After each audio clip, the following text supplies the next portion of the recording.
Hey, what's going on YouTube? This is Dottie with Ignite Cinemas, and in this video I'm going to show you the differences between the 60 frames and 120 frames using slow motion with your Sony ZV-1. Let's get it. Alright, so as many of you have known, and if you're on this channel, you know I have been absolutely standing about this camera, the Sony ZV-1 I got in October. You can read the review. I'll leave a link to the description in the description box, and you can click above here to watch that review on the Sony ZV-1.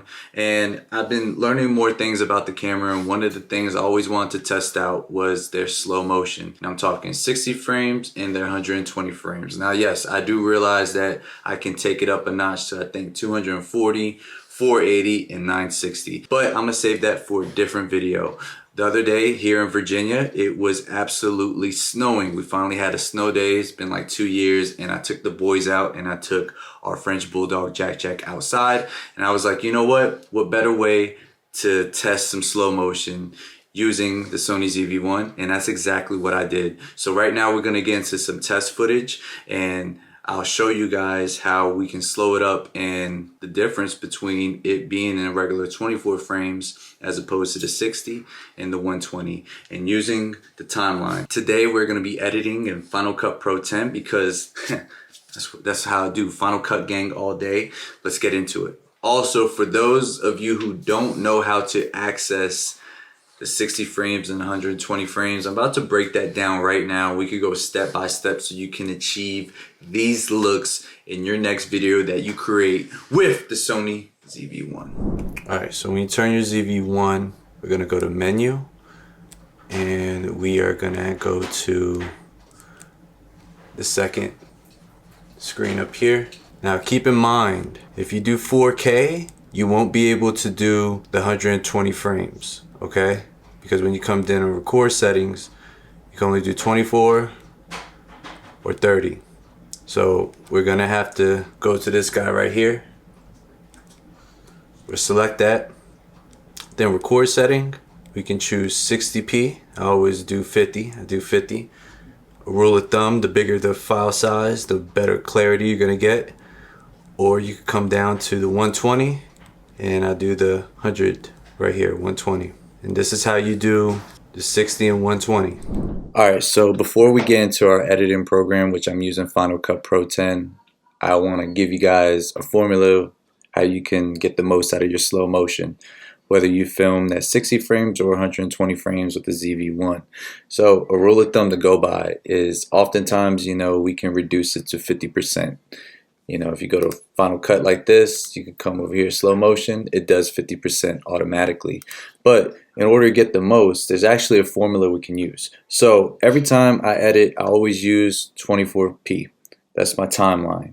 So let's say, for example, we film at 60 frames, which I have done with all three of these clips right here.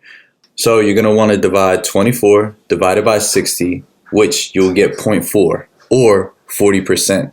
So what that means is when I'm slowing down footage, yes, you can do the typical 50%, but you can also drag it and make it 40% so you can get the absolute most out of all your slow motion clips. This is what it's capable, so you don't have to use optical flow or anything like that. Now that you know this awesome formula, you can get the most out of all your slow motion clips. So let's get into some slow motion clips. This was all filmed at 60 frames and reduced down to 40% using Final Cut Pro 10.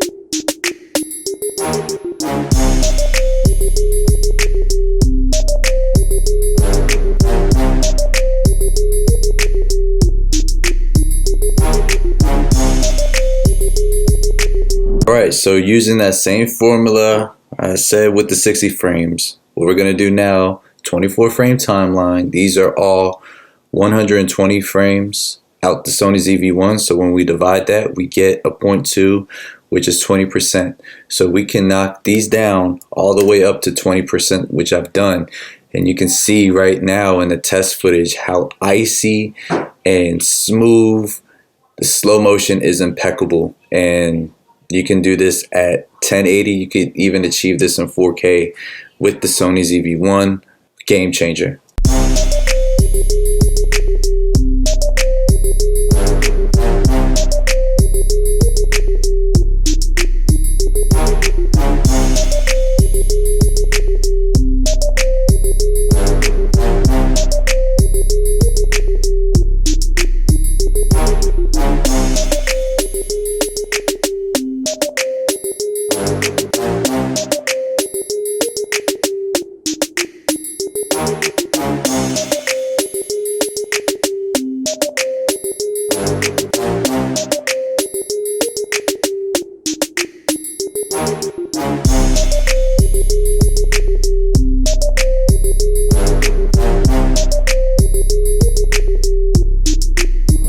If you guys enjoyed this video and you got some value from it, please smash that like button for me right now. And if you want to see more videos like this on the channel, as well as Final Cut Pro 10 tutorials and gear unboxings, reviews, please smash that red button, subscribe to the channel so you never miss a video. And as always, don't forget to ignite. See ya.